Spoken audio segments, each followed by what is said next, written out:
Welcome to Endgame Finance. Today, guys, we have some more Rivian updates. Specifically, the CFO just had a chat with Deutsche Bank regarding the company overall. So today we're going to go over some of the key points from this interview with the CFO.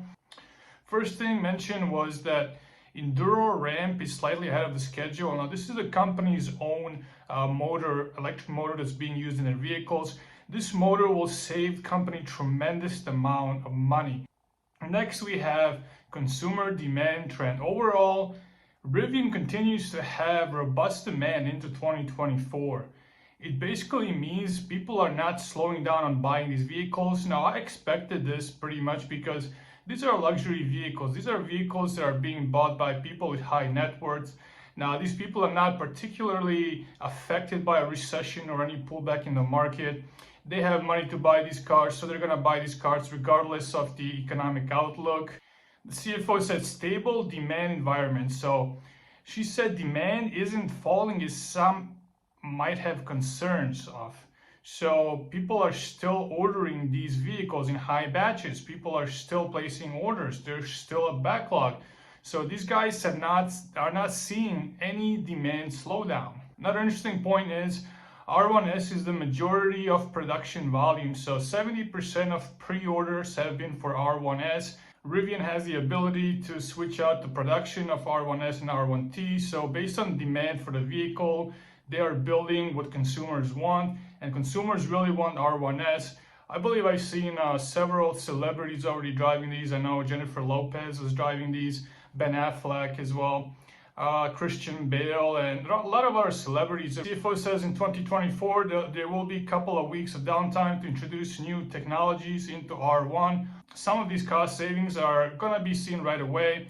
Reduced material costs in EDVs, electric delivery vans, will be 25%, so quarter cheaper. This is a huge deal.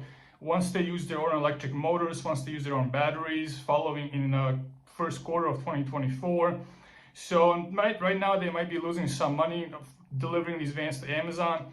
They might not be delivering them as fast because they want to realize these cost savings, and they want to ramp up production even more. But they want to ramp up production with their Enduro motors and their own LFP batteries. Now, EDVs are all still going to Amazon. However, Rivian is mentioning, or at least hinting, they have a huge demand from other companies. Once Amazon releases Rivian from their exclusivity contract, they will have the capacity to build quickly and to deliver these vans to other companies like FedEx, UPS, USPS, and others.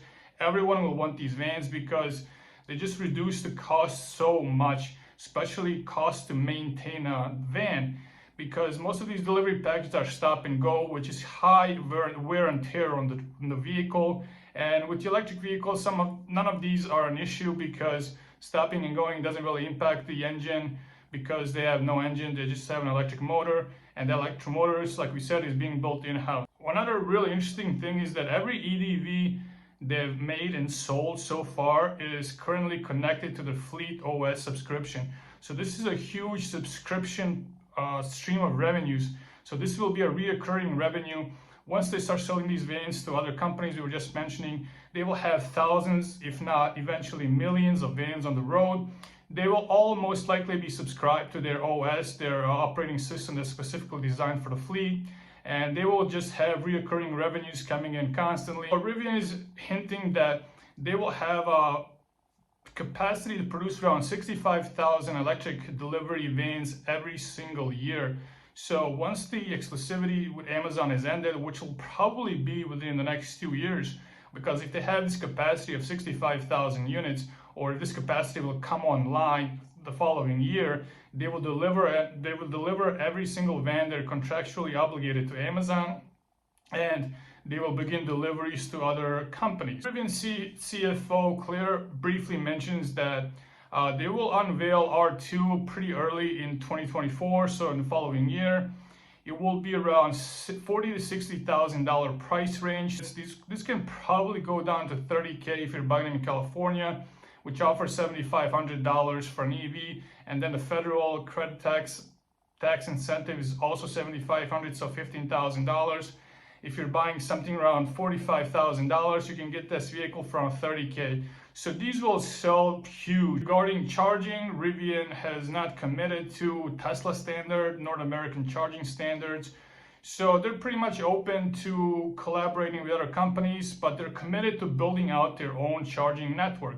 They want to build out the entire infrastructure of charging. They want to focus on DC fast chargers. However, CFO says they are open to potential partnerships with other companies, including Tesla. And lastly, they're talking about autonomy. Now, Rivian says they're hoping to achieve L3 autonomy. So level 3 self-driving is basically where a vehicle is able to handle all aspects of driving when engaged, but still needs the driver attention enough to promptly take control if necessary. So a vehicle is actually able to drive itself, however, it still requires human supervision. So this is what Rivian is committing to. They're pretty realistic with their goals, which I really like about the company. They don't just say outlandish stuff. They don't really promise things they cannot deliver. They don't promise numbers they can't deliver. They don't promise technology they can't deliver. So I really like how honest and truthful Rivian management is. They're pretty open about everything, and they're really committed to their customers. And this is why I really love this company. So that's it, guys. These are just a few quick updates on Rivian. If you have any comments, questions, please let me know below in the comment section, and I will talk to you again soon. Guys, always have a great day.